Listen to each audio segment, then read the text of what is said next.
presentations. Our next presenter is going to be Dr. Anne Ito. Dr. Anne Ito is currently a member of the IALA, East African Legislative Assembly. She's a former presidential advisor on agriculture and food security. Dr. Anne Ito has worked as a state minister of agriculture and forestry in Sudan.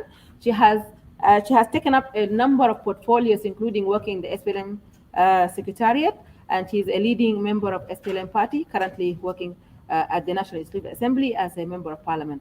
Dr. Anito, you're highly welcome. We really appreciate your contribution to this country. She's one of the people who really work in advancing women agenda in this country. She's a woman activist and she stands for the rights of women in South Sudan. Thank you so much, Dr. Anito. You can go on with the presentation. Thank you very much, Dr. Victoria, for that introduction. I would like to recognize the presence of the Minister of Gender, Honorable Laya, and the Minister of Agriculture, Honorable Joseph. I also want to recognize the presence of political party representatives, UNMIS, and women leaders, both with us here and all over watching us today. And I appreciate the commitment of women intellectuals for the role they're playing, and especially for organizing this very important forum, which is very timely. I have been asked to do a presentation on best practices on affirmative action in select African countries.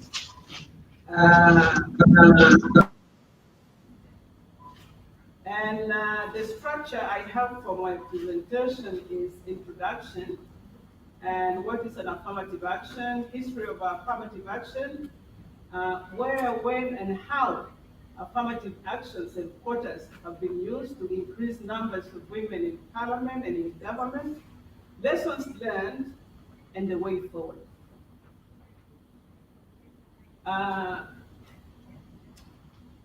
think that screen is very slow. I want to start like this. Is a quote from that if you don't like being a doormat, then get off the floor. And this is for all the women who are struggling out there. If you don't want to be a doormat, don't sit there. Just get yourself off the floor so that nobody steps on you.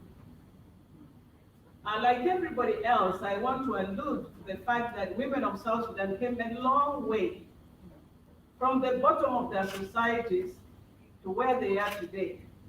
We still have a long way to go, however. Women started without respect and without recognition, oppressed, discriminated, and with almost no status. However, when they felt the call to serve their country and people, they left the safety and comfort of their homes and joined the liberation struggle. They gave all they had for this country.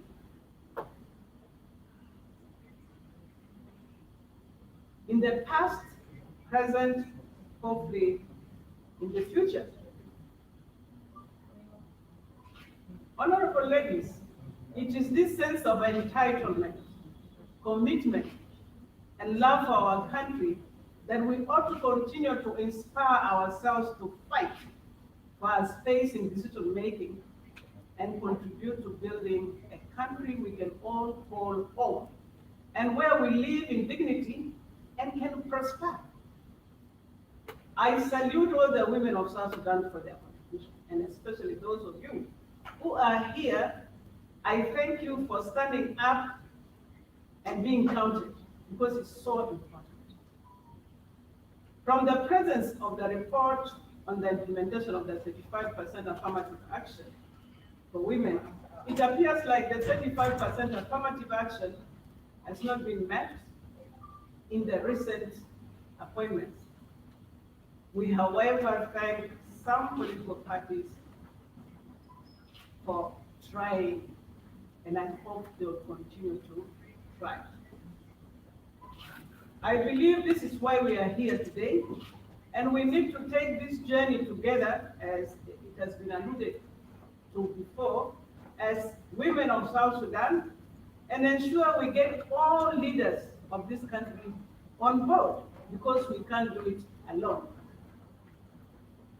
Now, because there is a very diverse understanding of affirmative action, I thought I should reinforce this, not because you don't know affirmative action in the dictionary, but I want to say affirmative action is not a gift from anybody, not anyone. It is a set of policies and measures adopted by governments, cooperation, educational establishment, and political parties aimed at increasing the representation of a particular group who have been historically discriminated or excluded from participation. And it's so important for us, particularly after this agreement where we have agreed to set a new, we agreed to start again and lay down a foundation for a country that is democratic, that is not discriminating on anybody, and that is going to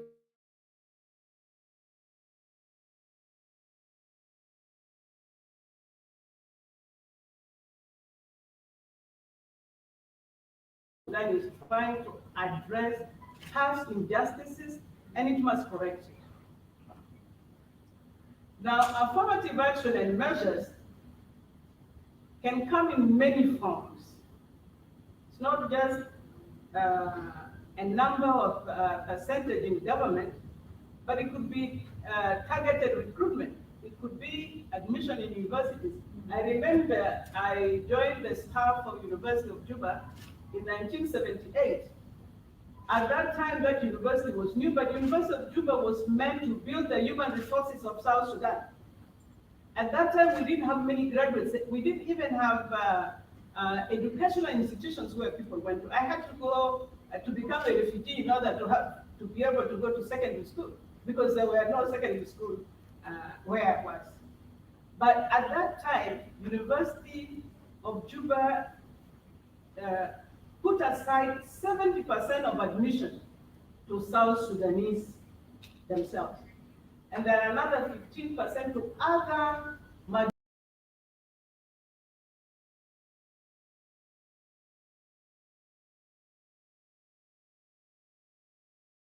and percentages, and they are meant for nomination or representation of specific groups. Now, also something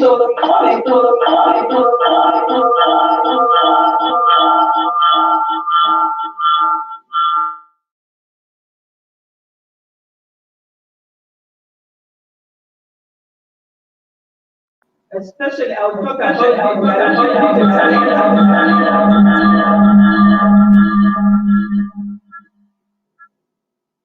and then it can be mandatory, which may be part of enshrining the constitution or legislation.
or mandatory quotas.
This was in 1961, where he passed an executive order directing or instructing all federal employers to ensure that all applicants and employees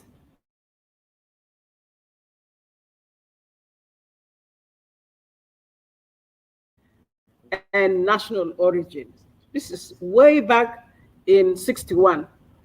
But another president came in US because women's issues were omitted by President Kennedy. This was President Johnson. He also issued another executive order extending the affirmative action to include women and people with disability. And to ideas who deals with elections and political issues, that today over 127 countries around the world, including the Republic of South Sudan, practice some form of affirmative action or quotas aimed at increasing women's presence in government institutions. Now, of course, if you are in the past, the Nordic countries used to be the best examples of how affirmative action work. But they have been overtaken by the Latin Americas, plus Africa and Asia. So I will not waste my time on giving examples from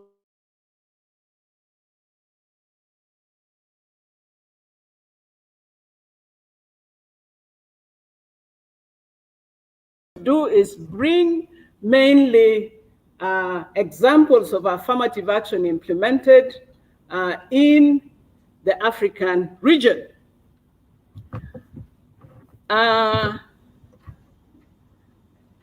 Rwanda is number one.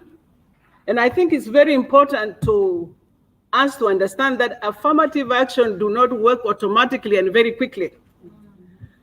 In 1995, Rwanda had only 4.3% women in the parliament. But in 2020, they had 61.5. You see that? There is a period, but there is an increment. Rwanda is the best in the whole world now. They have the highest number of women, not only in parliament, in government, at local government level, in courts, and everywhere. One thing we need to know is after the genocide, the people of Rwanda took a deliberate decision never to go back to genocide. And they realized that women are very central in their society, and therefore the need to support them and create space for them so that they can really hold the society together. So they took a deliberate decision to promote women. And as such, even though like others, Rwandan quota system is enshrined in the constitution, they have two sets of affirmative action. One is 30% is women list, women only seats, but they also have 30% in political party list. Like even a political party says, I want to contest, they will first look at the list. See if 30% of the list of candidates are women. If not, you won't get anywhere in Rwanda. But it's not only the decision they took and not the affirmative action which was enshrined in the constitution, but Rwanda supported the affirmative action with a number of things. They quickly put in place the gender ministry, very actively trying to analyze issues of the society that affected women, because women do not operate in isolation. Anything, any sector, agriculture, defense, health, they look at the issues in that area and they try to engender it by saying, okay, if these are the issues in the area of health, and we want women to participate in health, to be in decision making and to benefit, this is how we are going to reform it. And then they go to agriculture and you say, oh, yeah, 60% of the farmers are women. And these are the challenges in agriculture. If we want women to be central, what are the reforms are we going to do in the sector? They did that for all sectors to engender it, not only in terms of policy, but they put in place programs that would really make women central. Apart from that, they work to reform the laws that would help women enter into new grounds like financial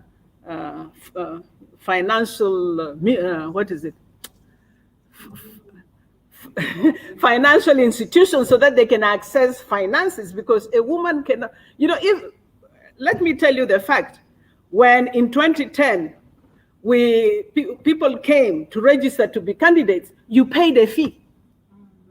And then you don't only stop at that. When you need money to be able to go and lobby a bit and make tea and cook food.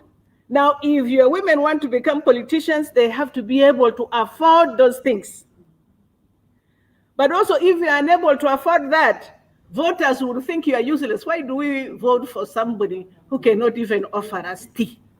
So there are so many challenges. So for Rwanda, they realized it is not just the numbers.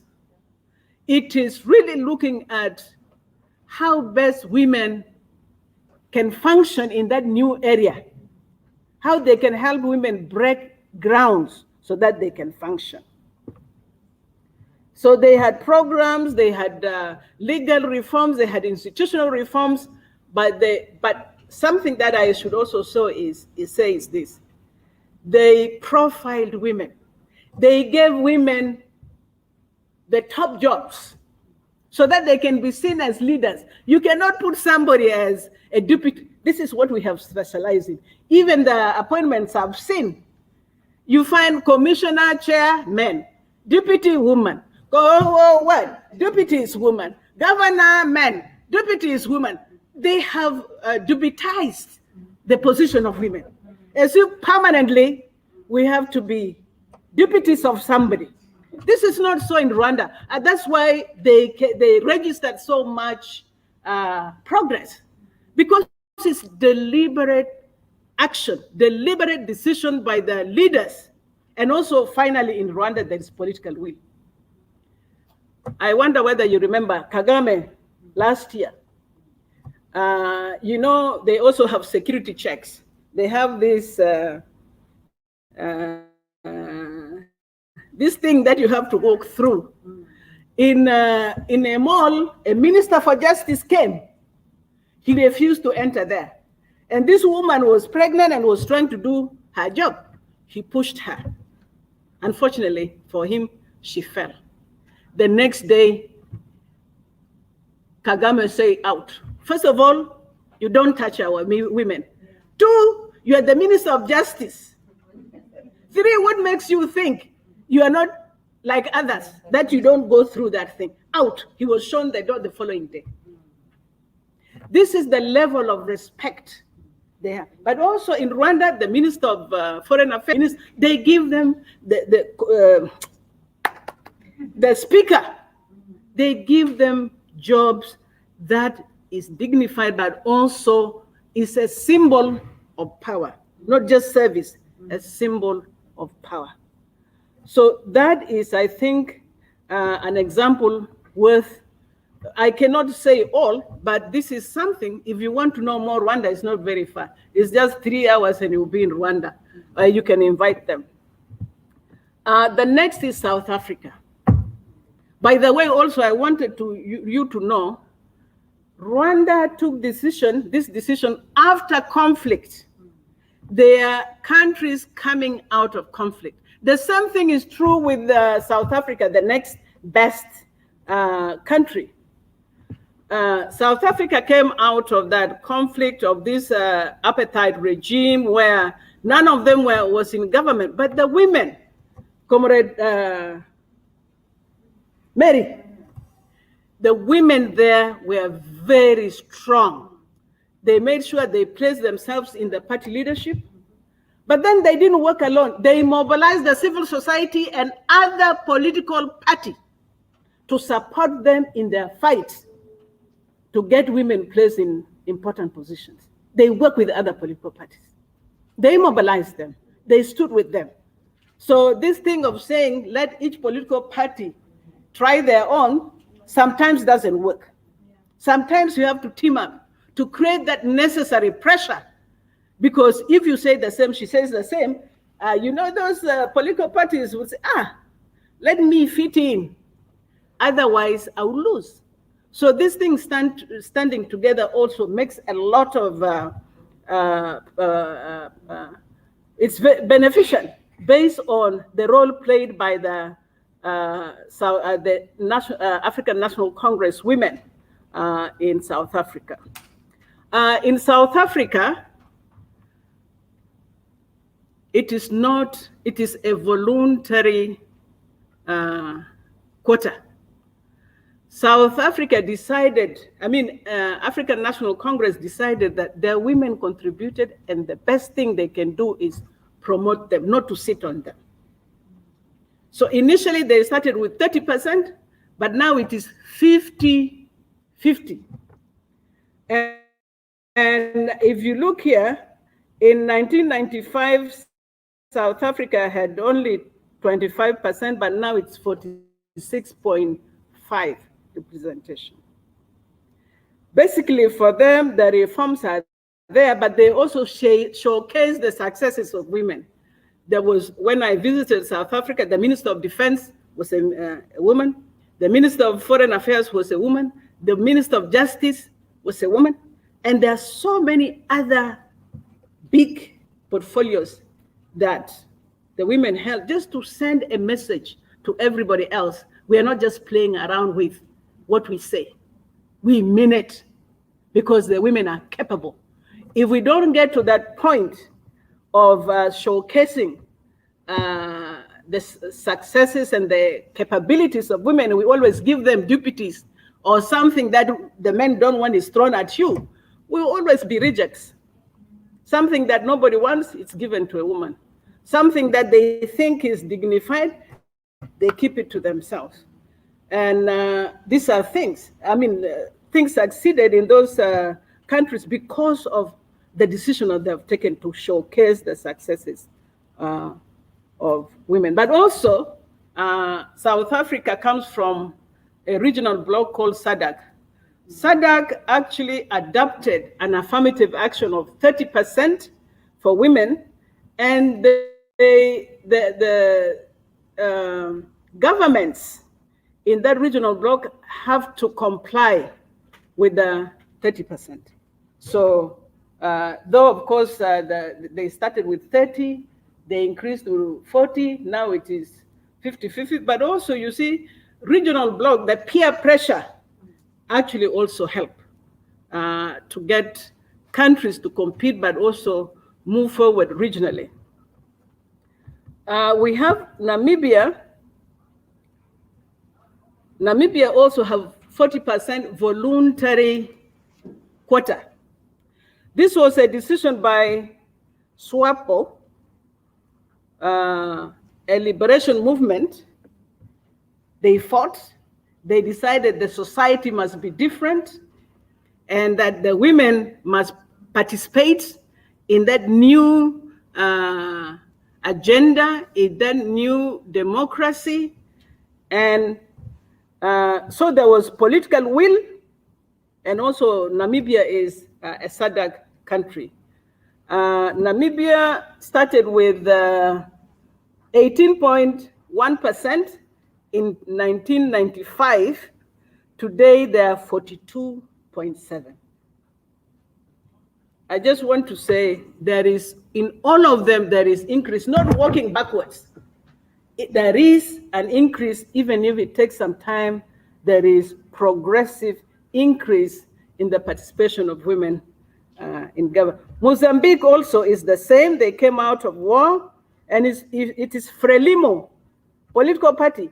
I'm emphasizing this because really political parties are gatekeepers for the entry of women in politics. They are gatekeepers. Even to become a candidate, somebody somewhere, a group, I'm very familiar with this because I did it. They have to sit down and come up with a list. And if you don't have somebody who is talking on behalf of the women, you know, they reselect things. Even if your names came from the community, they will do another selection. So really, whether women end up as nominees, as ministers or not, it is the political parties that women have to focus on. We have to zero on them. There is nobody who can say, yeah, we don't. No, we have to zero on them. If they have any challenges, we have to work together. But really, in our case, they are very central in getting women in politics, but also in government.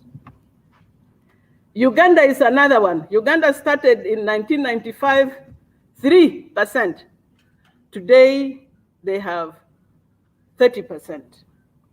Uganda's case is a little bit complicated. They're still fighting it. It is in the constitution. In Uganda, the constitution says each district will bring one woman to the parliament.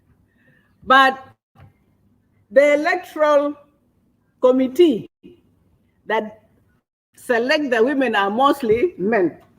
So you have to be very good to them. I mean, you know, that should change actually. That's what I meant. Because you cannot have an electoral committee that selects the women to compete on the women at the district level, who are mainly men. and this happens also in the local council. You find that the electoral committee are mainly men. Maybe part of it is because women don't want to participate in politics. It's long hours. It takes a lot of effort. You have to cook. You have to go somewhere. I don't know. But they're complaining about it. They think they would have done a lot better if that electoral board was women rather than mostly men. You have Kenya as a final example. Kenya started with 3, but still Kenya is, I think, more or less the last in East Africa. It has 21.8 from 3 to 21.8. Kenya also has affirmative action in the constitution. Unfortunately, there is a disagreement. The language in the constitution was not clear. There are supposed to be 30% women in parliament. How to get that, it was not clear in the articles of the constitution. So up to today, the issue was raised to, I think, to the Supreme Court. The Supreme Court decided, it's not an urgent case. Therefore, this affirmative action can be implemented incrementally. There is no issue.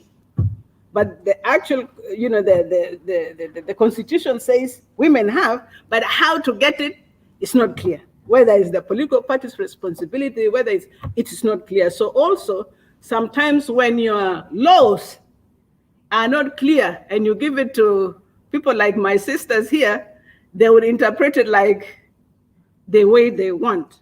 And the argument can go on and on and on and on. So when you are thinking about new laws, the best thing is to be very, very clear so that nobody goes and sits on your right because they think they don't understand what it is.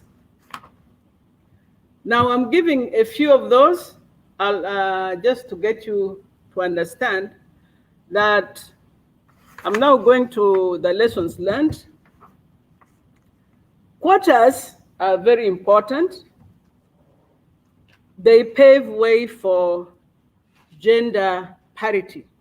They're very important because instead of having one woman, if you can have 30, like Masalan in the cabinet, 30 women speak more than one person. So really it helps in getting a lot of women where you want them to be. But it also says these women cannot deliver without effectively dismantling the structures of institutions that have discriminated them. Alongside the affirmative action, alongside the quota, you have to look at the institutions. For example, the Election Commission, the party, what is it? The political parties, both the act but also the council. How does it work? Is it set in a way that it can demand compliance on each political party? Are they gender friendly? Is there a sanction or a punishment or for somebody? It's very, very important. You have to look at all those institutions that have been discriminating women. Otherwise, it will not work. Like the case of Kenya. This court just decided, we are not in a hurry to implement this. You women, you wait, it will happen anyway. You see? So it doesn't work. You cannot just depend on the quota to get all the women into the places you want. Number 2 lesson is, don't take success for granted. Look at Rwanda. 4 years before 2020, they had up to 64% in government, but it has fallen to 61. So even as we talk, we have to continue working very hard and looking at loopholes, looking at opportunities to make sure that we don't go back. because you cannot guarantee progress will continue. You have to really keep at it. And this is a very good message to us. Number 3 is, like Rwanda, adopt more holistic approach beyond the quota to include suitable electoral systems and enlisting support from men, from community leaders, from government, from parliament, from civil society, international community, where is UNMISS, you also have a role, and cadre of capable political, women. This seasoned experience, women, don't think of them as sitting on you. They bring on board very useful experiences that would add to your fight to get you where you want. You also need people like ex-combatant, but lastly, political party leaders. We need to engage them, sit down with them, tell them we are not your enemies. If anything, you look better if you have women in. Let's see how we can do this together. And negotiate and make them offers so that they see you as added value rather than a baggage to carry. Because some people think you are taking away from them rather than contributing to the party to look better, to do better. Because we women bring on board our different perspective, and very often it is very beneficial to the society at large. Creating an enabling environment. I think I'm more or less repeating myself, but legislation, funding support for women, like I said, women need money to support them. Even they need their families to support. Some people fear divorce. I remember those days when we went to Rumbek, I will not mention the name. This lady was really good, and I was trying to encourage her to contest in a constituency base. The moment I come away in the evening, these men come to him. Gali, where do you think I will go? I've been representing these people all this time. What would my family think if I'm replaced by a woman? You are going to leave that seat for me. And then, of course, the man, when she tries to raise this to the husband, he says, what do you think? How can I go against my friend? So really, sometimes one of the reasons why women do not fare well in politics is because of lack of support from the community, from their husbands, from their family. And of course, you have the cultural attitude regarding the role of women. So all this, Honorable Angelina, that is what you are saying before me, that really we have to look at this holistically. There are so many things that pull women down.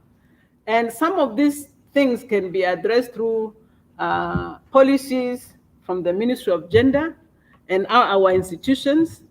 In the case of agriculture, better access to funds so that also she can experience being rich, but also technology that makes work easier for them so that they have time to participate. So it's very, it's not just automatic. We really have to be very creative to be able to get women to where we want them to be. There is also this example of enforcement. For example, this affirmative action we have, we looked and looked and we decided to associate it with ARJEMEC. But but ARJEMEC may, because they have not been named to be responsible for this, they are just responsible for implementing the peace agreement. They can even, if they find it hot, if they find that they cannot deal with the political party, they will just go and sit down. So really, what is the official body that should be named to monitor the implementation of this? And I'm really seeking my sister, Minister Aya, to look at those. Maybe some of the things you are doing should include those things. There is one, but that is only responsible for the parliamentarian, only the national parliament, and this is the NCAC. Yeah. The NCAC is to vet for the diversity and the gender inclusion. Yeah. So they've returned some bases back. Okay. So you see, there are those are along the lines where we should be thinking. What are we not checking properly? Do they exist and we have not used? Or are they not there and we have to create? And if we have to create, who do we partner with? So those are very important things that we should look at. And then, of course, sanctions. Lists being returned. Our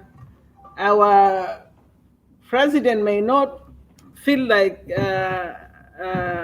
he's entitled to do that. But if he can write an executive order to say from today on, this is what happens in South Sudan. So you as a political party will have to abide because this is a national thing. So you come there, you present your list, there is an executive order, it's a law until a real law, this, parity law, gender equality law comes out. There could be an executive order like President J.F. Kennedy did to rescue a situation. It can be done. But of course, to be able to do that, we have all come together and lobby and get him to think we are not a threat, that we are an added value. You know, getting women to government is added value. We are not trying to make him look bad, but we are trying to get him to support us. So those are very important. Political will is also very important, coming out of Frelimo in Mozambique, SWAPO in Namibia, and ANC. The ball is in the quarters of political parties. I think if we sit with you, maybe one-on-one, we could come up with something that can all help us get women on board. Women's visibility. I remember some years ago when I was in SPLM, whenever there is a committee to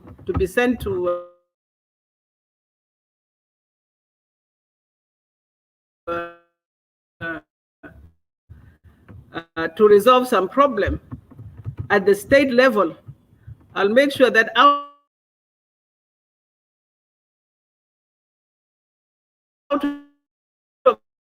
the 10 states, there should be at least 5 or half of that.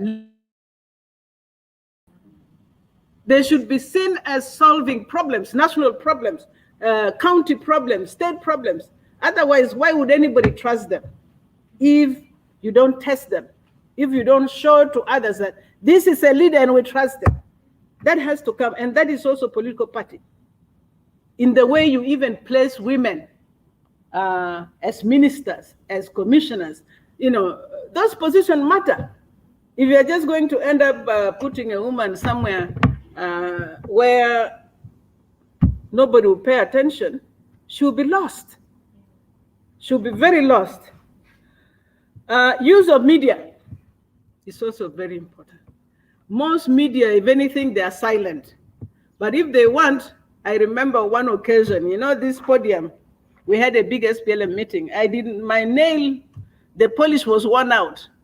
Somebody decided to take my photo with that funny fingers and put it in a media. This Deputy Secretary General with a sorry nails. Sorry, as if she doesn't know there is a saloon, you know? Why? I was talking something different, just my fingers here. So you see, the men can pick anything they want to discredit you. Even if you talk well, even if you tackle issue well, they can pick on the way your hair is, your word is, and they call you anything less than a man. If they can do it, you must be less than a man. That makes the point that you have to be friendly with the media, but also get women into that area so that they can emphasize they can relate to the issues of women and also carry the banner and move forward. And of course, finally, there are a lot of barriers in the path of women, either social, cultural, things like poverty, as I said before, lack of support from family members, fear of divorce. They even fear negative media coverage. They fear it like hell. Undermining attitude. This one I know. You know, somebody can come from somewhere and decides they know better than you. And they will make it a point to look like they know better than you. And in the process, you may lose your mind and get angry. And then, of course, that makes things worse. So really, it's everywhere. I remember also I went to, I'll tell you too many. I went to a will. I went to, the governor then did not come to meet me. I went straight to his office. I said, why aren't you at the airport? No, I was trying to look for the chair lady of this. I said, no, I'm your Secretary General, Acting Secretary General, and I come for you. Next time you make sure that you come to the airport. So he totally ignored. He deliberately thought I was coming for the issue of women. So, you know, the struggle in politics is not easy, and it needs a lot of understanding, but also we need to support. We really need to be creative, but also consistent and giving specific support. There are a lot of workshops and training that are, but you need to know the need and the desire of the woman. What does she need to be able to go where she wants to go? Yeah, she may need human right, but will that human right help her to negotiate a position with another party member or a party leader? What kind of skills would they need to be able to understand how a party is run and how you can get through corners, how you can balance your work with that the party and your your private life? Really, sometimes the training that we give to women who are aspiring for a political career are not adequate. And we need to rethink that to be able to prepare them adequately for this new ground that we must break. I say it's our entitlement. We sacrifice as much as the men.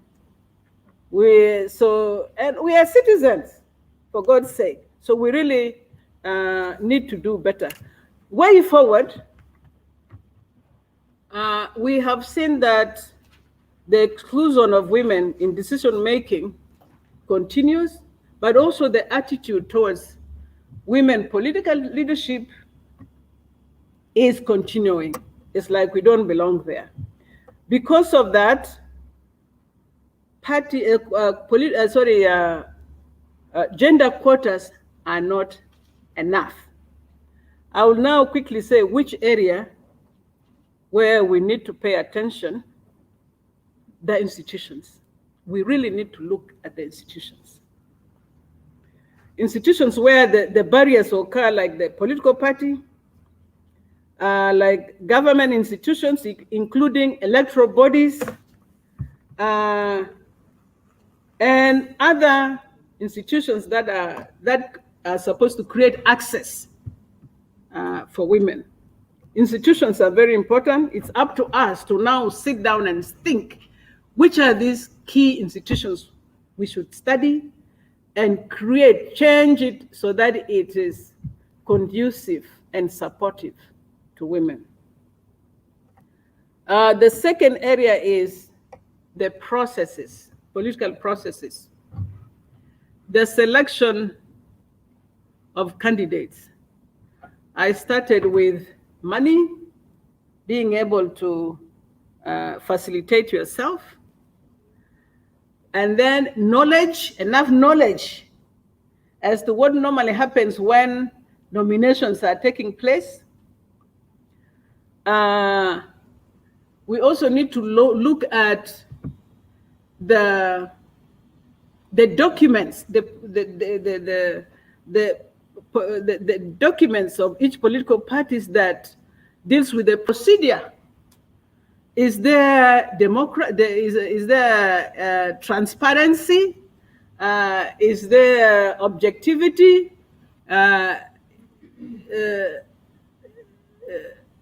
Do they have a quota there to ensure women go? Those processes are very important. Quotas, because if you wait for quotas, you would have left the most important thing. We need to look at those processes. But we also need to look at actors who are key in the promotion of women career, women political career. I will start with political leaders again. By the way, it's a patriarchal system. It's not only SPLM or IO. The fight you get there, those people who they're still behind. This gender equality is something that they are trying to experiment. And if you have a lot of that, without women within that leadership, you don't be surprised if you don't get your quota implemented.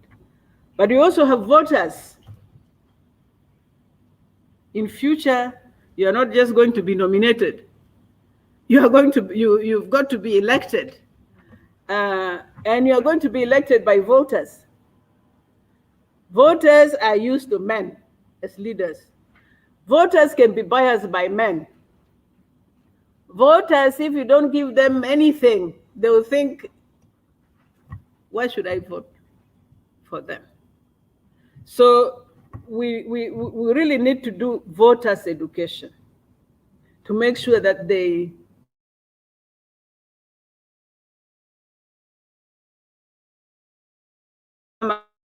just pull in because they are wearing skirts. That is important. But then there are two other very important actors, the civil society. Throughout the experiences I've had, I see very weak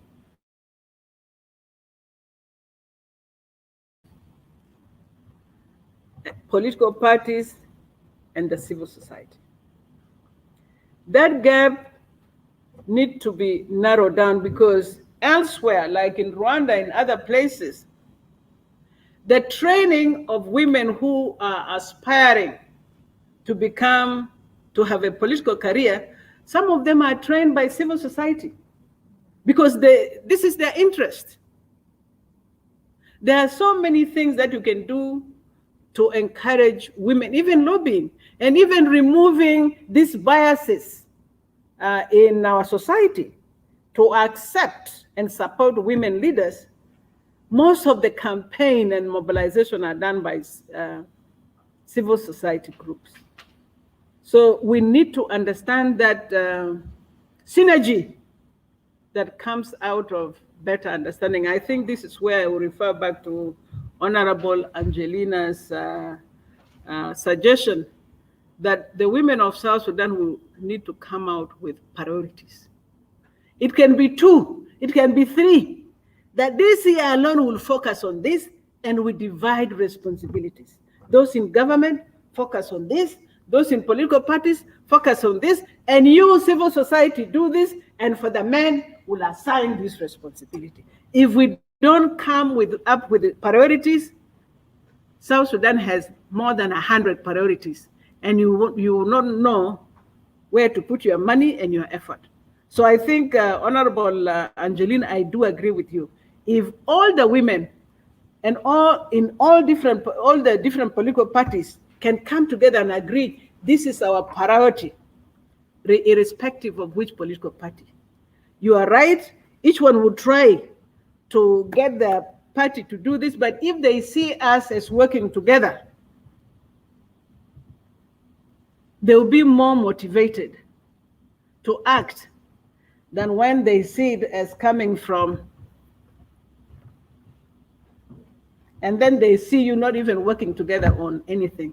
So I see the importance of civil society working together. I was telling Honorable Aya, it's like the local cooking place where there are 3 stones. And if you remove one, mulata kibewaga tehe. So you need all the 3, civil society, government, and political party, for us to be able to keep the source on fire. Finally, international community.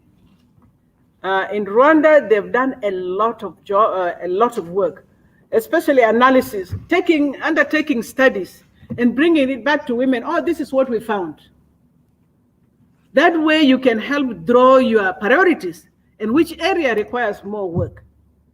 Training is done by international community. There is a lot of area for them. The rest, I think the way forward will not come from me. Those are areas I'm suggesting. I'm hoping that tomorrow, after our SWOT analysis, we will be able to know our strengths, our weaknesses, the opportunities we have, and the threat to women. And we'll collect all this information that we have from political parties, from the Ministry of Gender, this presentation and others, to see what we have, what we don't have, and how to put those knowledge together to enable us move together more stronger than before. Thank you very much.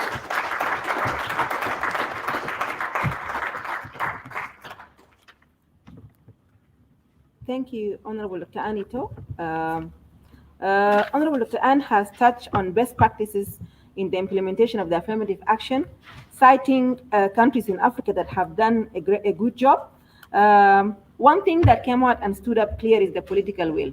Without the political will, we are not able to achieve much. Obviously, political parties have a role to play. Civil society also have a role to play. And like I said earlier, it's a collective responsibility about the barriers. And for us to succeed, we need to address those barriers. And now I open the floor for deliberations and questions, if any. And if you have comments, please make them very short and concise because of time. For our online participant, please, if you have questions, put them in the chat box. So the floor is open for questions, not only for these panelists, but even for previous panelists. Well, I'll just give few people to ask questions because of time. Thank you.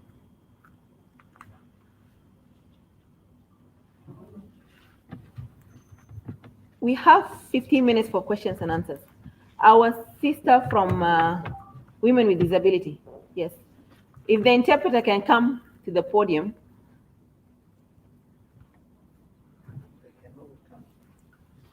Both of you can come to the podium.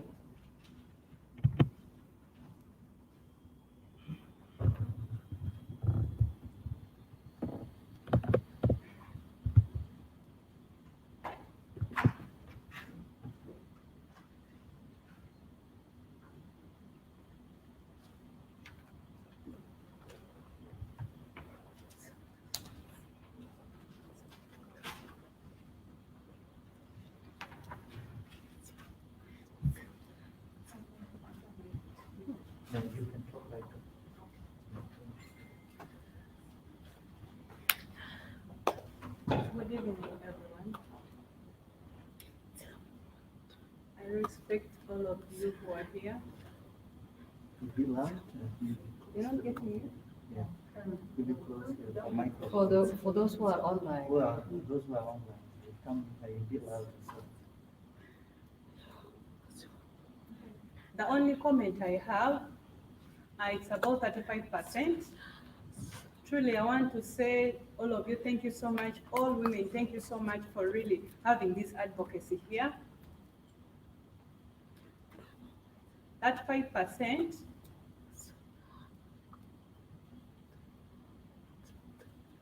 because it has been really a long journey, the team of signing the revitalization.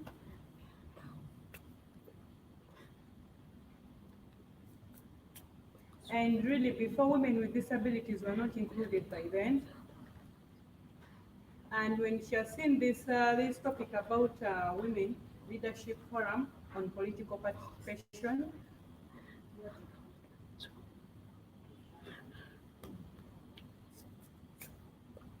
So she has a question asking like, how many women with disabilities?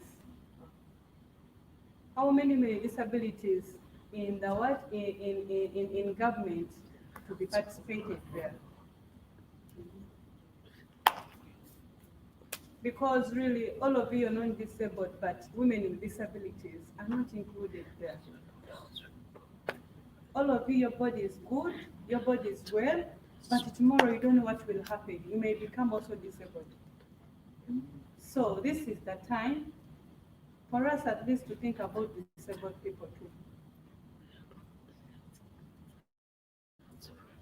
So please try to remember and act for disabled women. Let's not forget them, please. We should also include them. They are also women. Okay, thank you very much.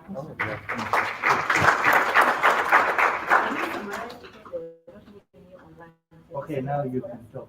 The whole thing that you was trying to say. No, she's supposed to be back and then she talks it because I depend what she's talking about. You cannot summarize it?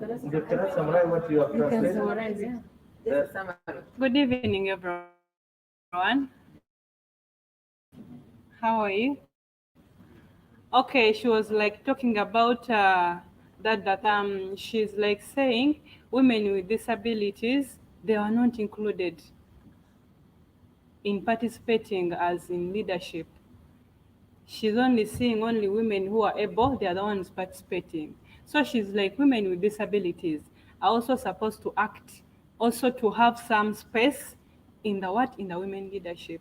Because they can also do things like the able people can do. Disability is not inability. They can't hear, they can't talk, but they can act. They have those skills to act. They can do whatever able person can do. That is what she wanted to say. Thank you so much.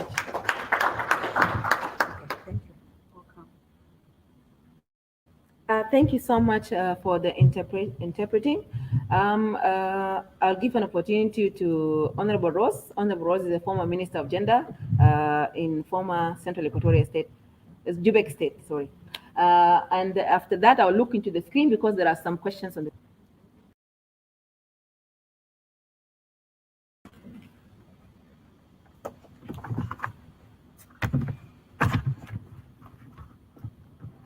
Good evening. I have two questions. One is for our honorable sister, Birgit. Well, I appreciate so much the metrics of the analysis of the government, which has been recently formed. But we have three areas, the administrative areas, ABA, Rueng, and people, which are not included. So my question is it possible that you could complete the list so that it will look holistic as a country? And then also, if you could look to those percentage of the other states, somehow, some states are less. For instance, in Central Equatoria, you said that the percentage is 29, but you just try to double check so that we can use this as a tool for other institutions and also for other political parties within us.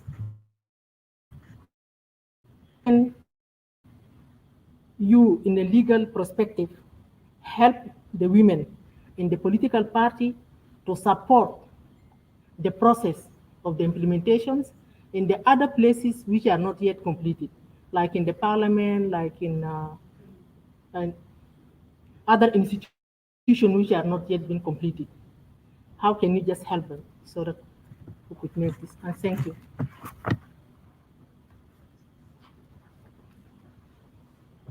Thank you, Honorable Rose. I've seen most of the things on the chat box are comments rather than questions, so we can pick. Yes, Honorable Anito. Can I speak from here? Yeah, you can. But the thing is, Okay. if you are you're not connected, so you have to come to the podium. Yeah.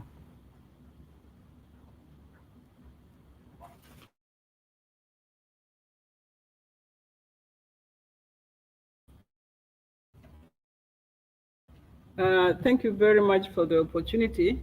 In fact, my question is very similar to the one of Honorable Rose, to not a tongue. Bridget, yes, sorry. Yeah. I really appreciate your data. The statistics is very informative and very convincing.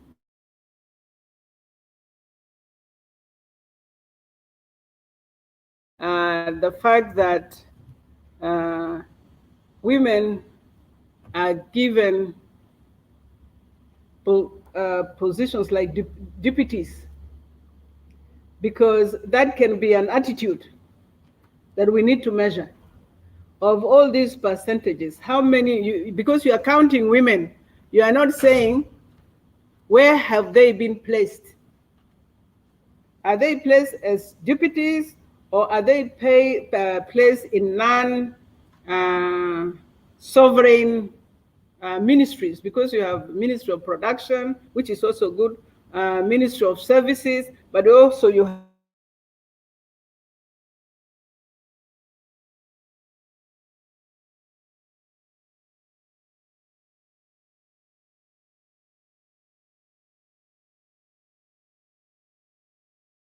Thank you very much. Thank you for the questions. I'll give Molana Tong to answer her first question, and then Bridget will answer the rest of the questions to her as well.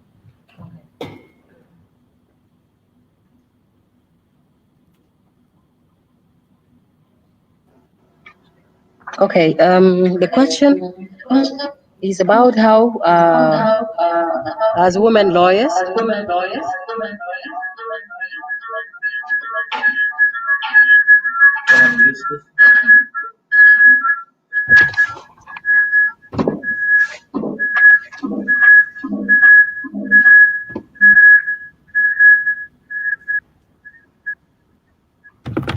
the question was about how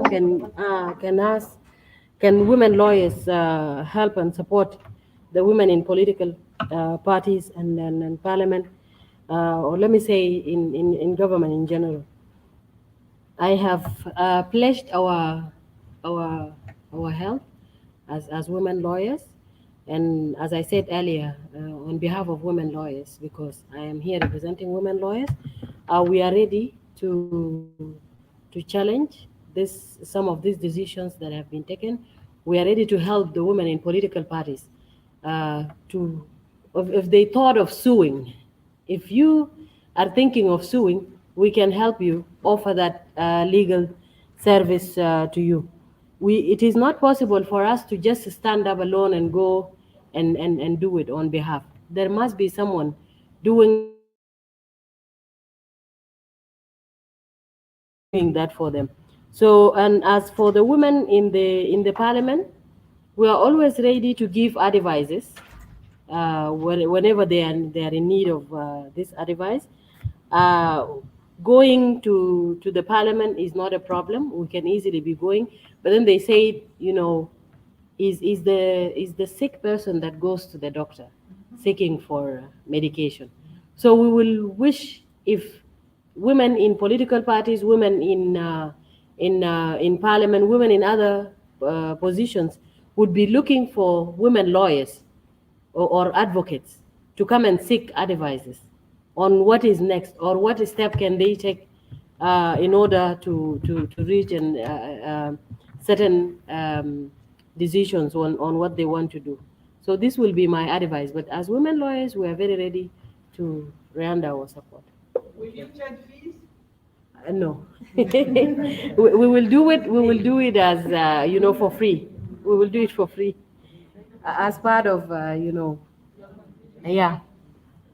Thank you, Molana Tong. Actually, I'll give Bridget the opportunity, but I'll also answer some of the questions addressed to her because I'm a member of SSWIF. In regards to I take note of what Honorable Rose and Honorable Anito have said. Yes, we need to do more disaggregation of the data. We're going to do that. We'll also do the administrative areas and also look into even the women appointed and what set of skills they have and whether they have been appointed to the right places or no. We still yet to also, we are also working on the previous appointments at the ministerial level and at the independent commissions at the national level. We're working on that, including even civil service, like undersecretaries. And we're also mindful that there's still yet in other appointments to come, and the completion of the revitalized government is not yet finished. So we are also have that in mind. Bridget, you can come and answer.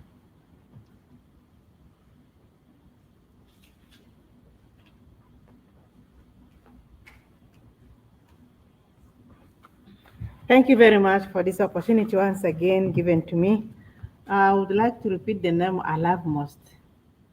You call me Nagomoro. I love that. Gomoro is hunger. I was born during famine.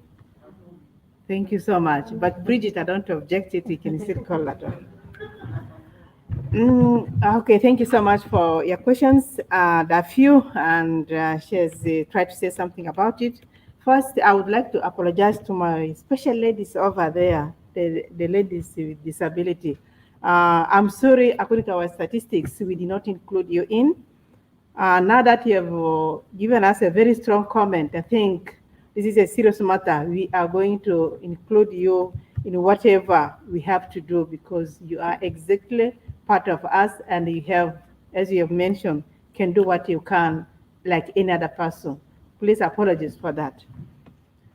Coming to the administrative areas, I think there was an oversight from us.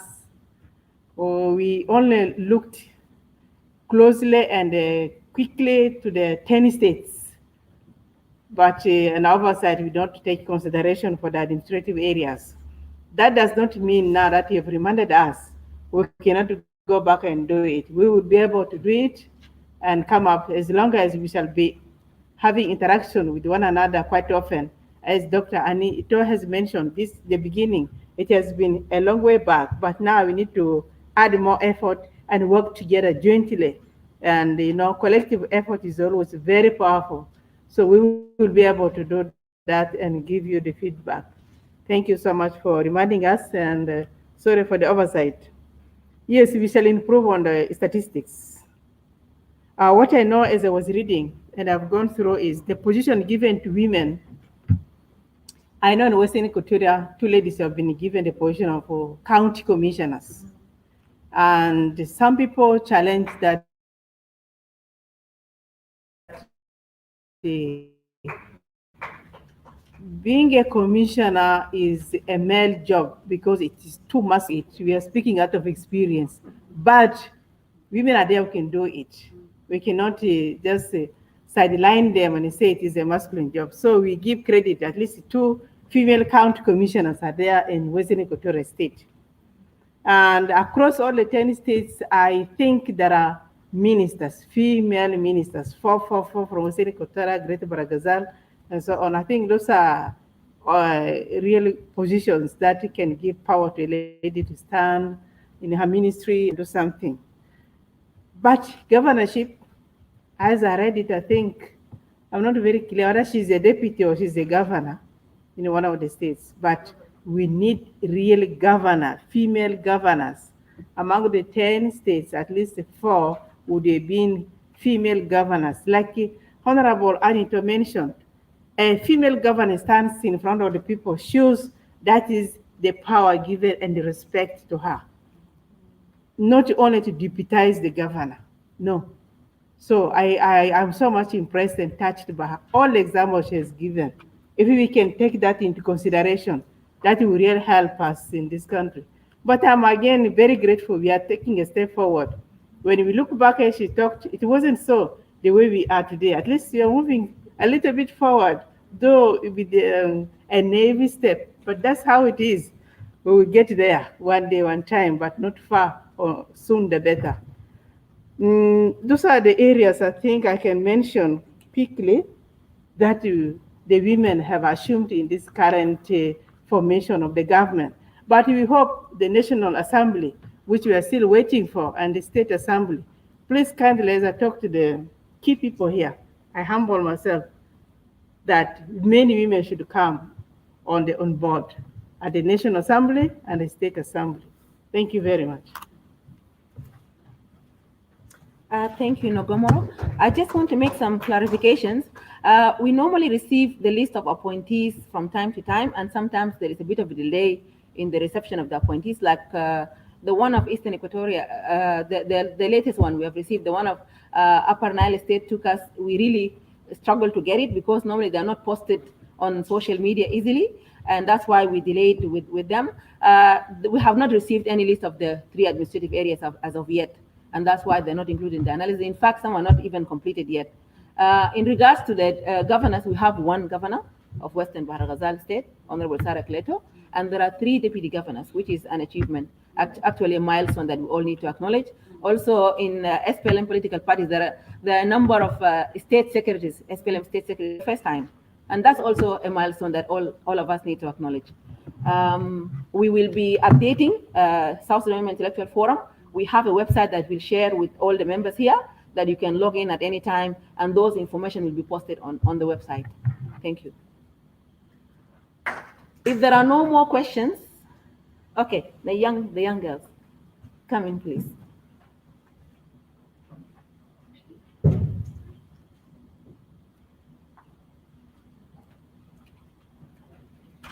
Say your name. Let the protocol remain observed. My name is Nyajima Manyang. I work with Unicare. So mine is just a comment to all of you.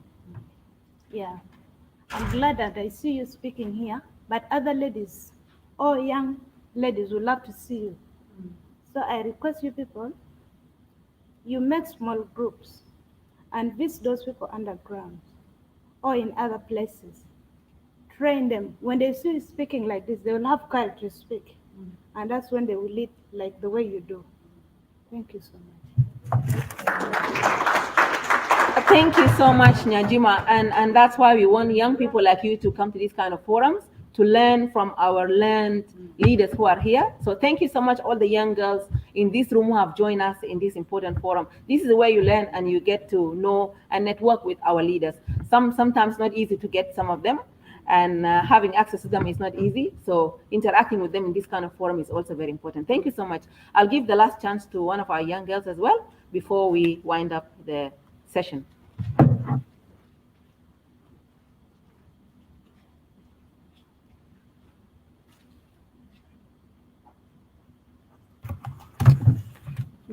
Thank you very much. Mine is also a comment question. My name is Anim Amitai. I'm the Honorary Youth Ambassador for South Sudan at the East African Community. But I also consult for the Ministry of Youth here.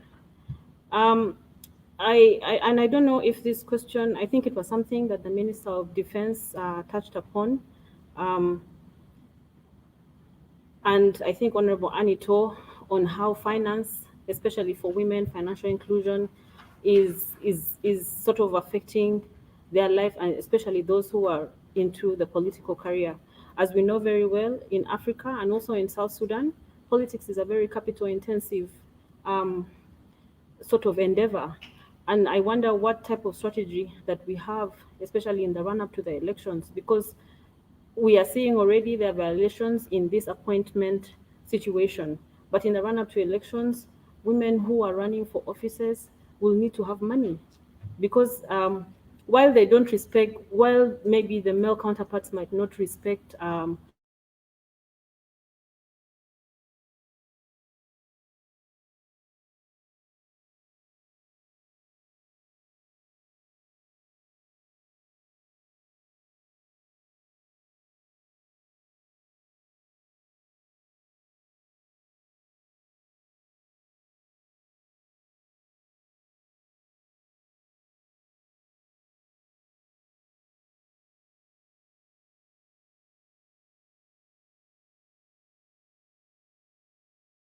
increase their numbers? Are we encouraging women to make their campaigns as emotional as possible? Because then people can relate with the type of issues that they will be rallying against while they're in parliament, while they're in political offices.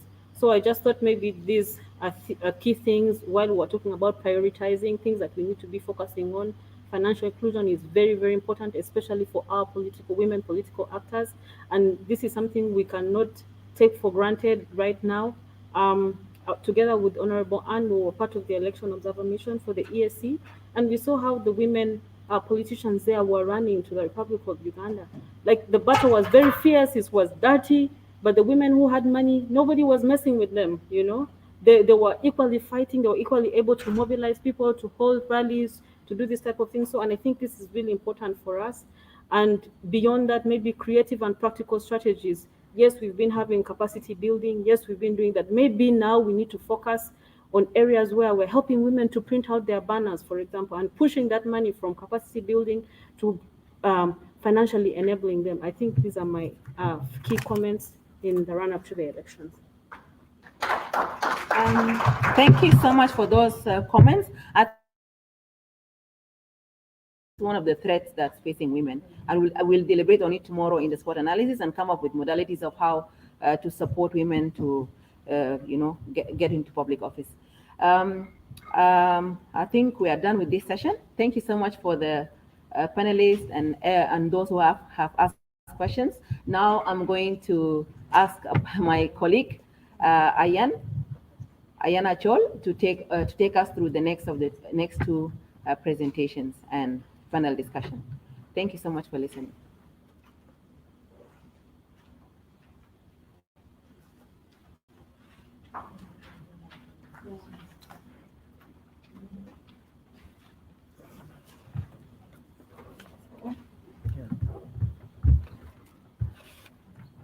In a PowerPoint.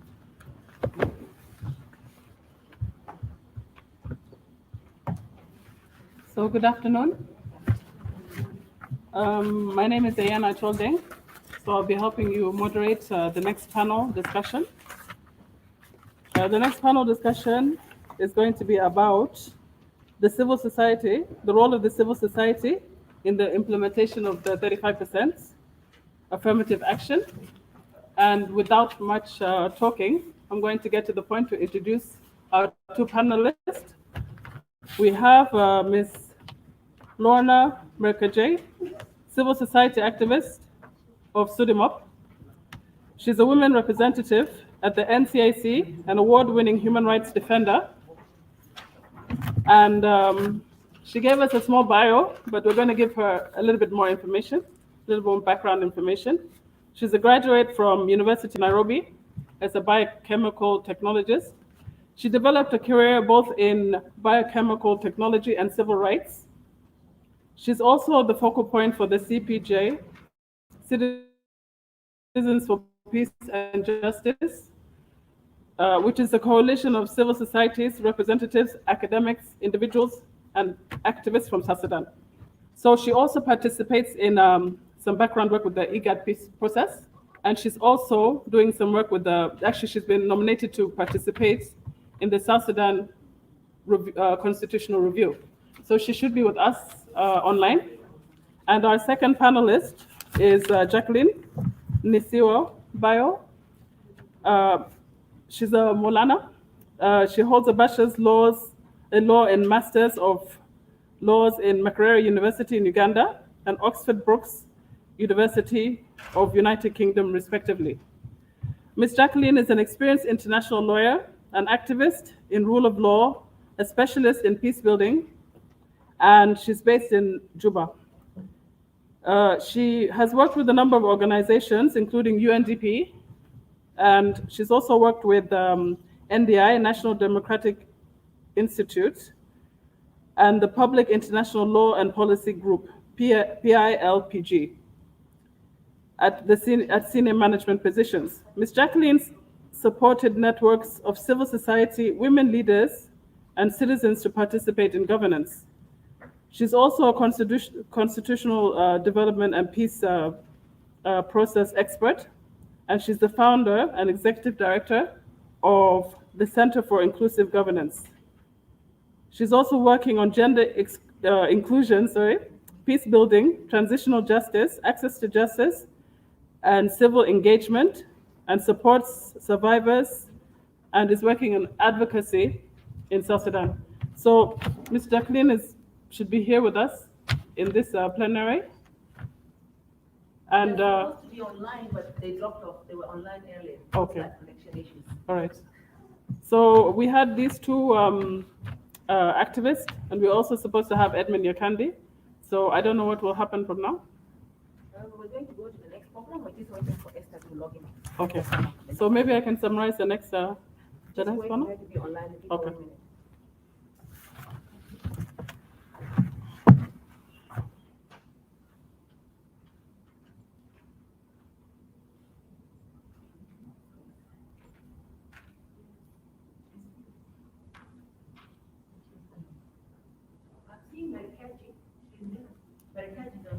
Okay.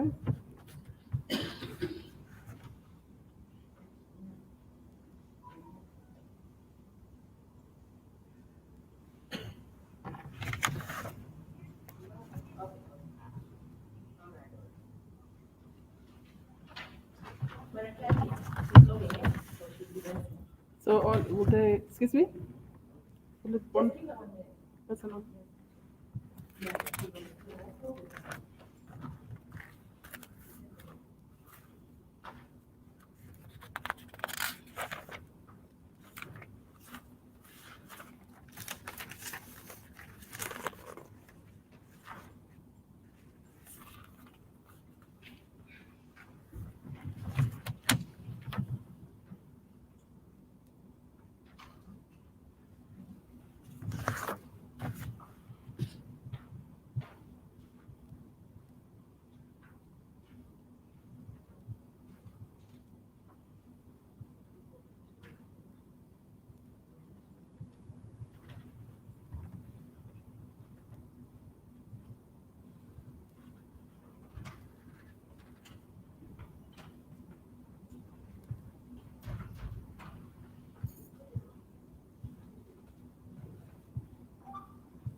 Okay, I can do that.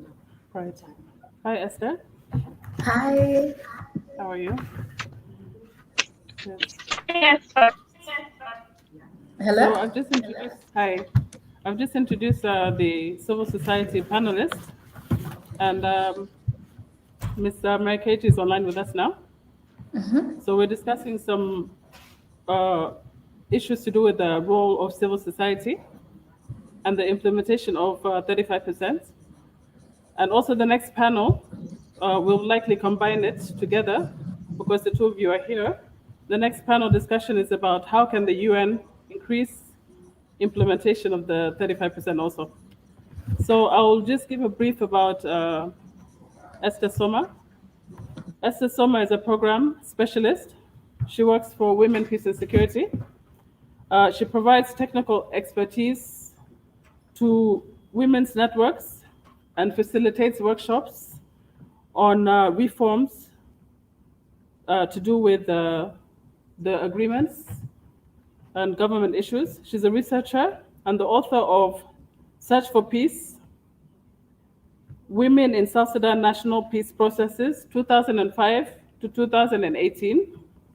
She's published by Oxfam and the UN Women in January 2020. She plays a crucial role in peace building, gender equality, youth empowerment, conflict resolution, governance, and human rights. So in this combined panel, we'll be talking about the role of civil society, implementation of the 35% affirmative action, and we'll highlight the roles played by civil society organization to implement the women participation. And it comes at a crucial time after 20 years of resolution, UN Security Council Resolution 1325. This is an important resolution that talks about women participation, and it talks about peace and security, the protection of women and children, their involvement in the peace process, their rehabilitation, and their care. So we'll combine the panel, and we can first start with Ms. Lorna, and we'll move on to Ms. Soma. Thank you.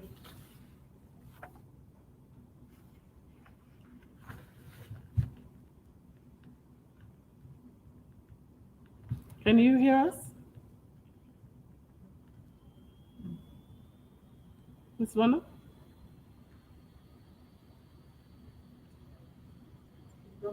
Okay. So, Ms. Esther, can we continue with you? And then we'll come back to Ms. Lorna. Sure, not a problem. Can you hear me well? So just a review again. How can the United Nations increase its chances for implementation of 35% affirmative action? And we need to give overviews of the opportunities that the UN and the Women in Peace Security Group can provide, the technical support that they can provide. Great. Thank you so much. It's my pleasure to join you all today. I hope you can all hear me. Am I audible enough for those in the room? Actually, we can hear you. Thank you. Okay, perfect. Thanks.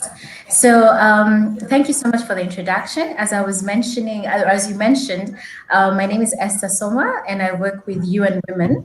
And particularly, I work on women, peace, and security. So the UN has an incredible role to play in the search for peace and security, but particularly in protecting the gender provisions, like the 35% affirmative action. First and foremost, the UN, as I'm looking at the UN in South Sudan, I am looking at the UN mission in South Sudan, given that we're a peacekeeping country. So I'm looking at UN mission in South Sudan, UNMISS, which is co-organizing this workshop. I'm looking at the UN agencies in South Sudan. We have UN Women, UNDP, UN OCHA, all having different mandates and all carrying different mandates. So how can we, in our individual mandates, support the women of South Sudan? I think the first and clear avenue of engagement is advocacy, supporting advocacy around the implementation of the 35%. As the UN, we can work to echo the voices of women's groups, echo the voices of women in different institutions as they are calling for the 35%. And I can, as a quick one off my head, when I look at the SRSG, who is a special representative of and the head of the UN in South Sudan, him being in that political position, he can walk into meetings with the president, with key political leaders in this country, and in such engagements, how is the SRSG speaking on issues of concern for women? Are they echoing what women are calling for? Are they echoing the fact that there has not been full implementation of the 35%? But it goes beyond the SRSG. We look at the heads of the agencies. We have UN OCHA, UN Women, UNDP. As they're all speaking, as they're all having engagements, is the 35% a key aspect of engagement?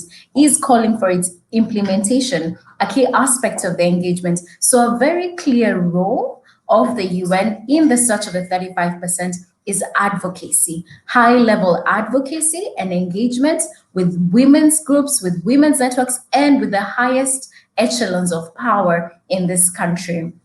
The second, I would say that the UN has a role to sensitize and create awareness on what is contained in the revitalized peace agreement for women. And how does that happen? That is a very programmatic approach. So for example, in my work at UN Women, a key aspect of it is how do we support women's groups and women's networks for them to be aware of what is contained in the peace agreement. Women cannot demand for a 35% if they do not know it's there, if they are not aware that the 35% is not just for the national level, but also for the women at the grassroots level. So creating a sensitization and awareness amongst our people, amongst the women across the country, right from Juba level to the Payam level, to the Boma levels, there is a need for this sensitization and awareness raising. And this is something that the UN can do in their programs. Different UN agencies have different programs across the country. And a key aspect of engagement should be awareness raising on what is happening in the political process, but what is also happening and is contained in the peace agreement.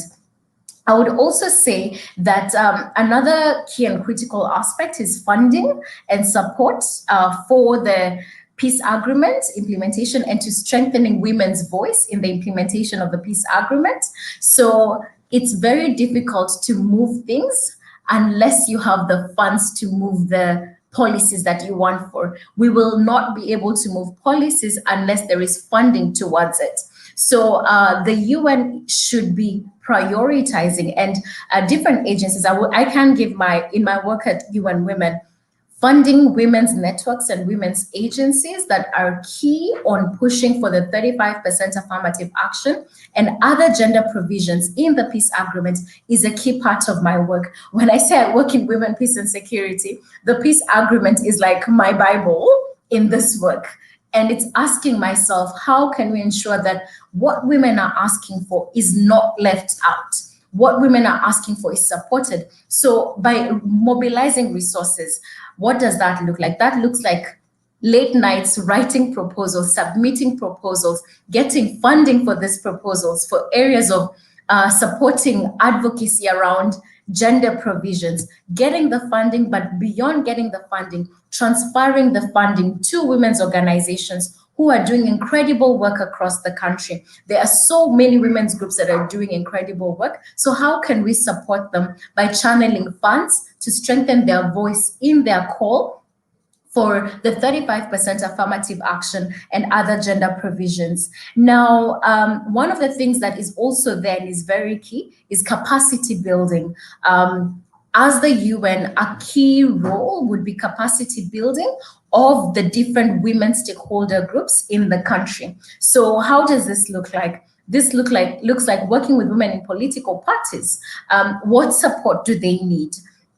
How can we strengthen them? Do they need support on advocacy within their parties? Do they need exchange opportunities with other women in political parties in other countries? How can we support the women in political parties for them to be able to effectively call for the 35% within their parties? Because as we primarily know, the 35% is going to be filled from within the political party structures. So there is a need to work and support the women who are already in political parties, but also support women who want to join political parties. What barriers are there? How can we address them? How can we work with political parties as the different UN agencies? How can we work, UNDP, UNMISS, how can we work to ensure that the political party environment is a conducive space for women to enter the space and not just enter in their numbers, but actually to thrive in those spaces? Secondly, working with women in parliament. Now, UN Women has been keen on working with the Women Parliamentary Caucus to just strengthen them, because that is a key avenue for also pushing for laws and policies. How can we work with the women in parliament to ensure that they are capacitated when they get there, when the laws are tabled? Are they able to draft bills? Are they able to put motions in parliament? Are they able to ensure that the budgeting process is gender responsive and gender sensitive? These are some of the initiatives that we can think about, and we are already doing in some spaces as we're engaging with women, with women in parliament. And then third, I would also say the capacity building also entails like simple skill sets like public speaking. How can we capacitate different women's groups with public speaking skills, women who are interested in running for political office? How can we capacitate them at different levels of government, not just at the executive level, but at the different levels of government? Now, you've also asked me to speak a little bit about the Women, Peace and Security Working Group. So the Women, Peace and Security Working Group, having been established in July of 2018, was established to facilitate and coordinate within the donor communities, donors who are interested in funding women, peace, and security.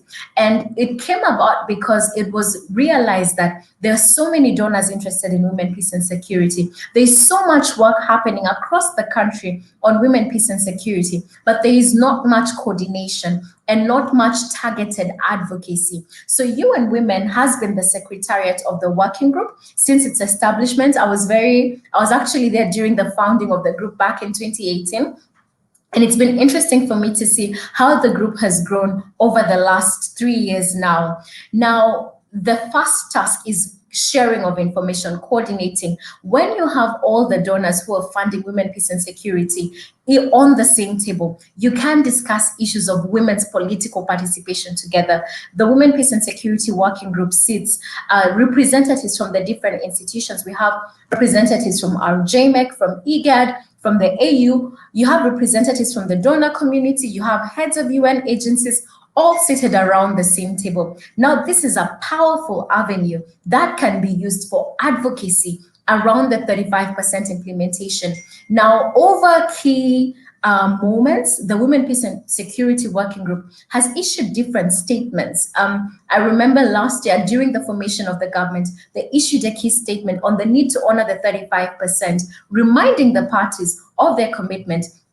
Just yesterday, they released another statement reiterating the need to honor the 35% provision. But now, beyond that advocacy, as the donors, as they're engaging with the political leaders, they need to also echo this. And it's something that is constantly spoken about. The need for the Women, Peace, and Security Working Group members in all of their work to continue echoing the voices of South Sudanese women calling for the honoring of this provision. Now, ultimately, the UN is here to support the push. We, as the UN, cannot be the ones leading the efforts, but we're here to support the women of South Sudan and the people of South Sudan in the push for the honoring of the 35%. The task is pouring the resources to support this push, supporting and capacity building, funding women's networks and organizations that are working on this, and basically advocating in the highest levels of influence that the UN has access to. So I hope that covers a lot of what you wanted me to. I'm happy to take any questions or clarify anything based on what I've just shared. Thank you so much.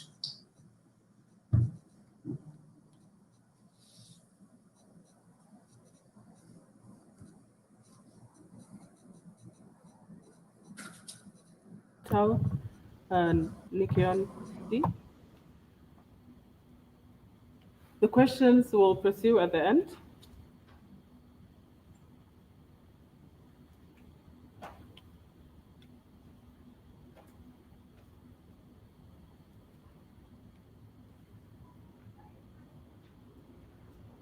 So I'm introducing Ms. Chantal Ni Yokindi. Her current position is a senior gender advisor at JMEC. She's seconded by the UN Women, and her previous work is with the International Conference on the Great Lakes Region, the Regional Center for Democracy and Good Governance. For 7 years, she's a Human Rights League in Burundi and a lecturer at University of Burundi for more than 15 years. So I'd like to introduce Ms. Chantal Nikiyondiki, and please, you can please give us your opinion about the representation of 35% in your organization. Thank you. Good afternoon, everyone. And I take this opportunity to wish you all a happy Women's Day. Thank you, UNMISS and South Sudan Women Intellectual for inviting me to give my thoughts on the 35%. And I'm a member of the last panel on how can the UN increase chances for the implementation of the 35% affirmative action in South Sudan. I think that Esther has already said most of what I have prepared. She talked about advocacy, she talked about capacity building, She also mentioned the support of women in dissemination of the peace agreement to create awareness. And at RGMEC, we have done this since the signing of the peace agreement. We were supporting many organizations or association of women journalists, or any other women organization to disseminate the peace agreement. The peace agreement was translated in some local languages, and the copies were distributed to association or organization who are creating awareness and disseminating the peace agreement in Juba and out of Juba upcountry. So I would like only to add one aspect, what UN can do, and the UN can also support the advocacy of women by engaging the political parties. I know that there is a political party forum which is organized regularly by UNMISS. For me, this is will be an opportunity for advocating for the 35%, as the UN can engage directly the leaders in the political parties. Here, I would like to mention particularly the main leaders in political parties. So to let them understand that they have to adhere to that provision to which they committed when they were discussing the peace agreement. So this is the aspect I would like to highlight here, that there is a need to engage the main leaders in the political parties. And because women are committed, women are advocating for the 35%, but we need to see men in political parties advocating for the 35%. This is what I would like to add, as Esther has covered the rest of the action that can be taken. And I also take this opportunity to make a clarification on the mandate of RGMEC. RGMEC is not an implementation body. RGMEC, as created by the peace agreement, is a monitoring and oversight body which monitor the implementation of the peace agreement. So we are supporting the parties to implement the peace agreement. If there is any deficiency, RGMEC is reporting to Artigon, but also is reporting to IGAD for remedial actions, of course with recommendation how to remedy to any violation of the peace agreement. So I'm going to stop here. I'm very open to receive any question or any clarification. Thank you very much.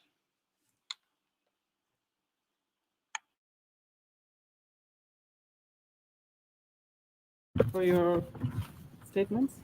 I think we can take some questions now. Yeah, we have another speaker, Ms. Lorna, but she seems not to be online. Pardon? Excuse me? The civil society? Yeah, she seems not to be online right now. Ms. Lorna. So I think we can take some questions to Ms. Soma and Dr. Chantal.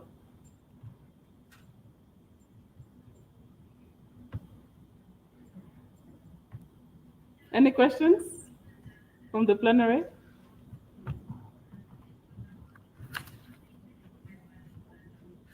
Yes.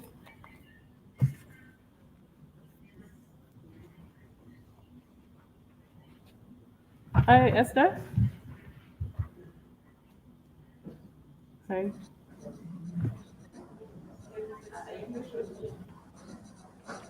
Okay, great.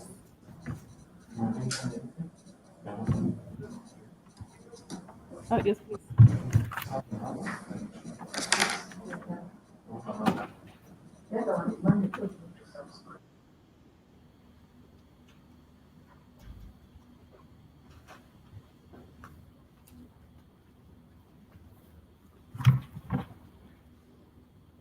Yes, my question is directed to Esther Soma.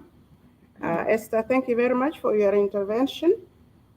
You've talked about supporting the parties to the agreement with capacity building, advocacy, funding of women's network with respect to the implementation of the 35% provision. That is all very good.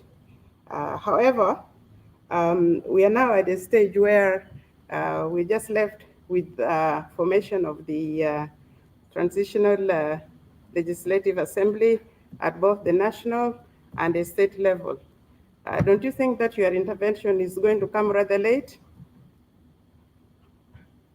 Thank you. Should I respond or are there more questions? Are there any more questions to Ms. Soma? Maybe we can take them now. Also questions to Dr. Chantal also.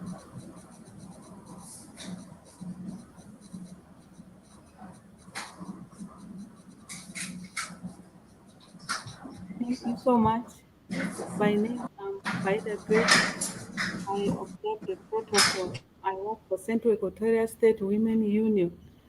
As women of Central Equatorial State Women Union, we are always proud when we hear that a fellow woman is put into a position. We are interested in holding those positions, but today when I heard from Lorna that they can do capacity building, because a child cannot just start to work directly. There are steps that a child takes before the child starts to work.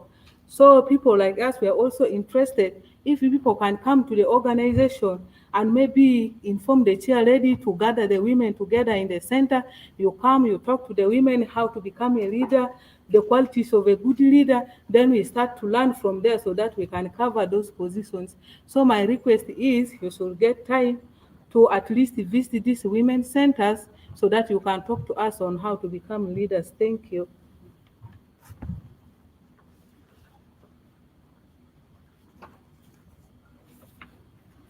I think Ms. Esther, you can answer the questions for us. Thank you. Great. Thanks so much. I'm not sure if I could say clearly, but I believe that was Honorable Lagu. Beforehand, I'm not sure. But otherwise, yes, I talked about capacity building. I spoke about funding to women's groups and networks, including women in political, working with women in political parties. Now, I don't think the interventions are late, and it's not that the interventions have not started. The interventions have been ongoing, and it's not something that, one second. As I mentioned, the interventions are ongoing. It's not that we are planning to start them. One of the ways in which I'd say is that we've been engaging the women representatives in the different institutions.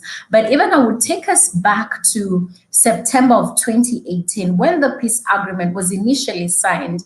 A lot of the women leaders, a few weeks after that, were in Djibouti together. So we had women from different political parties, all in Djibouti, co-convened by IGAD and UN Women, for a workshop for all the women stakeholders of the stakeholders in the peace agreement. And while we were there, there was that was when the NPTC, I believe, was announced, and there was only one woman representative out of 10. And the women in Djibouti came up with a statement which was published.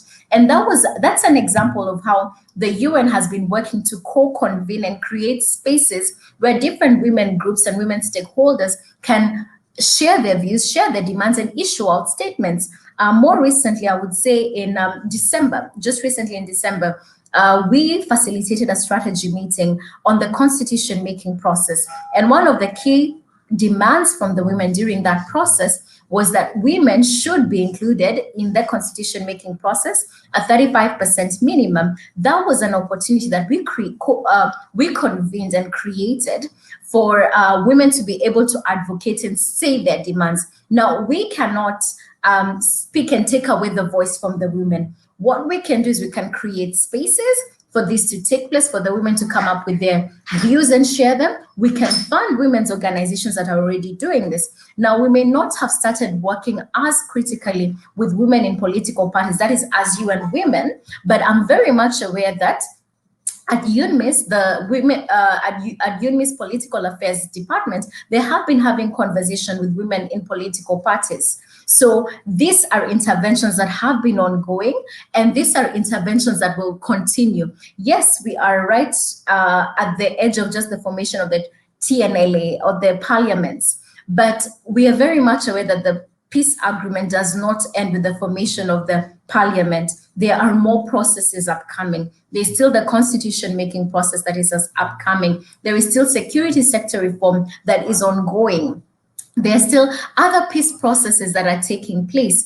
And for example, UN Women has seconded a gender advisor to IGAD, who is working to ensure that process is gender sensitive. The other processes that are ongoing at that level, there is the election process that is going to come in about a year or two. So there's still so many processes ahead of us, and there are opportunities for engagement. If there are ideas or there are avenues where we feel the UN should be doing better, UN Women's doors are always open. You can always come and talk to us and share with us on other ways that you want us to support you. But I think one thing that I would want to make clear is that the women of South Sudan are at the forefront. We are here to partner with you, to support you and work with you for this push of a 35% affirmative action. So if there are any new initiatives, please, you're more than welcome to share them with us, and we can see how we can partner to take them forward. Now, I believe the second speaker was more of sharing a desire to have us engaging with women at the grassroots level, if I'm not wrong. How I know how UN Women works, and I believe other agencies, especially when it comes to grassroots level engagement, oftentimes a call for proposal is put out for partnering with different civil society organizations or different networks. And we'd always encourage that when that is put out, please apply for funding. And if you have other smaller initiatives that you believe would be of interest to different UN agencies, those are always open to also bring them up on how we can best support you. So I hope that answers the question, but I'm more than willing to take any more, and I'm always open and very much available to hear from the women on how best the UN, in particularly UN Women, can support you better. Thank you.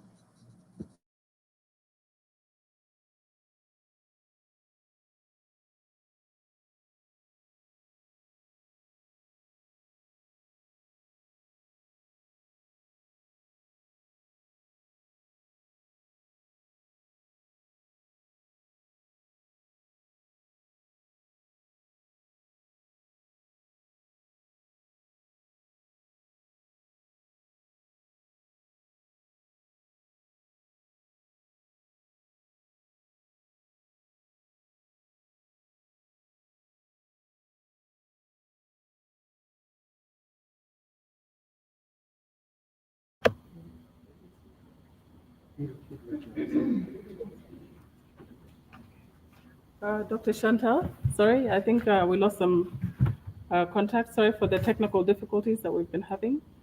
This is the final panel discussion. We had to skip the civil society, so there was a bit of confusion. But we wanted to know if the same question that we have asked about the increase of chances that RJMEC can provide or to help with the 35% affirmative action. Like, what can RJMEC do? Can you please address maybe the same questions that were asked to the UN Women organization? Thank you.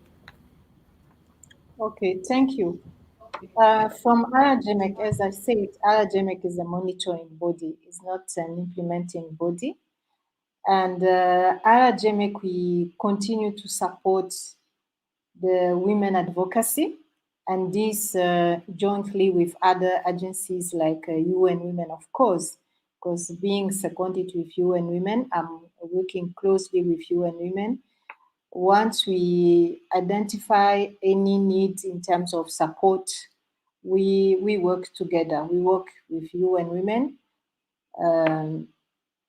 to support the women advocacy, to support their capacity building. It's what GMEC can do, because we, in monitoring the implementation of the peace agreement, we can see where are the gaps.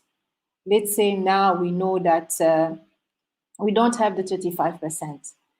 GMEC is going to advocate as usual. We will write to the parties, we will engage with the parties, our leadership is engaging with the parties, we report it to IGAD, but this is not enough. This is not enough because women also need another kind of support. And for this one, we work closely with UN Women, which is the lead agency in promoting the women rights. We also work closely with women organizations as they are represented at GMEC. So we know what are their needs, and there is always an opportunity to see how to strengthen that advocacy, because this is the main action that GMEC can do. It's to advocate based on what we monitor in terms of implementation of the gender provision, not only the gender provision, and in particular the 35% women representation. So it's what I can say now. It's a continuous advocacy. As Esther mentioned, we still have many processes. We have the constitution making process. You know that we have a workshop that have to be organized by GMEC for the parties to agree on how to conduct the process. We are waiting for some political parties to submit the names of the nominees, but we took also into account the views of women in agreement institutions and women leaders during the sensitization workshop. They have also been sensitized a second time by the organization which is going to facilitate the constitution making process. So women are involved in our, let's say, in the processes that we are conducting as GMEC. And there will be other processes like the transitional justice processes. For this one, women, we will ensure that women are involved, and this is part of our mandate to make sure that all the processes that we monitor or support are inclusive. So we are there, and we support women in line with our mandate as a monitoring body, but also we jointly with other agencies, and in particular for this case in particular with UN Women. So it's what I can say now. Over to you.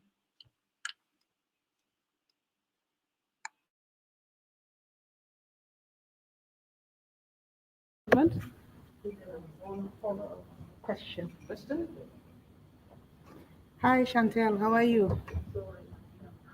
I'm fine, thank you, Excellency. Okay, now it's just a follow-up question because RGM monitors and report to IGAD, but you also do recommendations because the guarantors are supposed to, in case of violation, they're supposed to have ways of making the parties implement.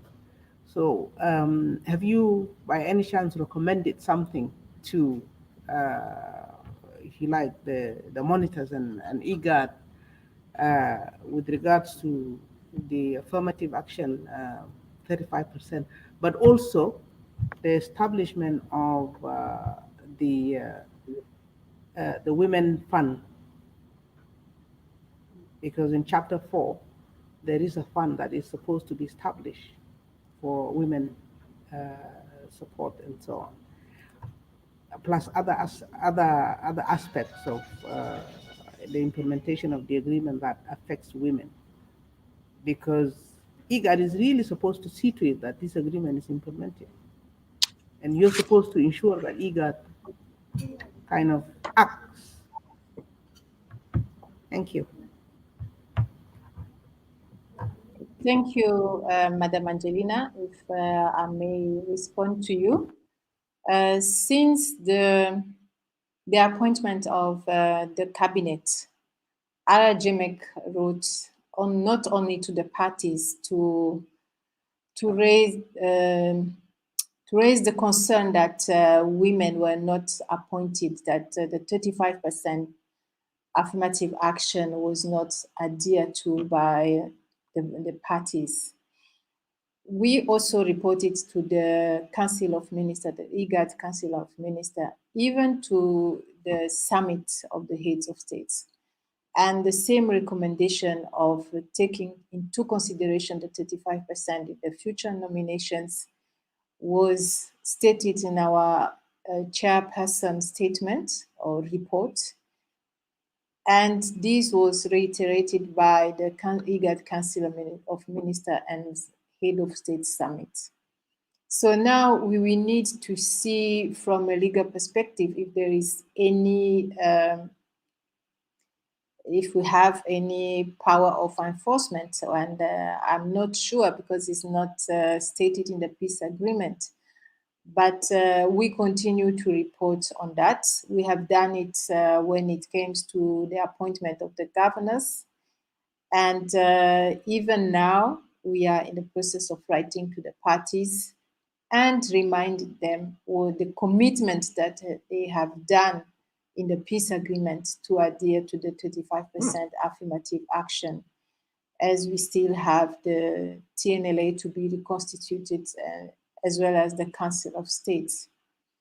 With regards, we have other chapters. We started within Arajemek to have meetings of our working committees, and the working committees are platforms that are established within the Arajemek Secretariat, aligned to the chapters, and the members of the working committees are the members of the whole JMEC. So on chapter 4, I know that they have already done 2 meetings, and they are assessing the progress in implementation of chapter 4, the task in chapter 4. And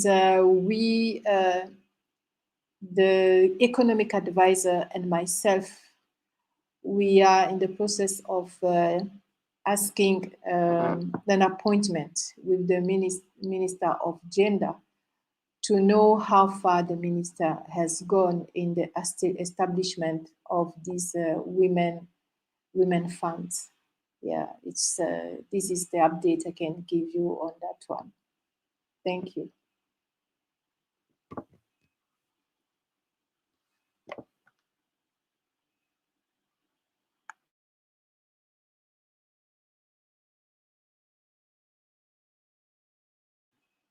Sorry, I can't hear you. Sorry, we were on mute. I think we're now going to wind up unless there's any more questions.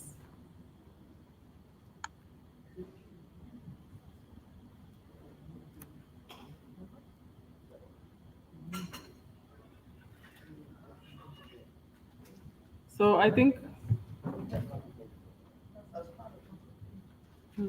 we're winding up now. If there are no more questions, thank you very much for your time. Thank you very much, Dr. Chantal. Thank you very much, Esther.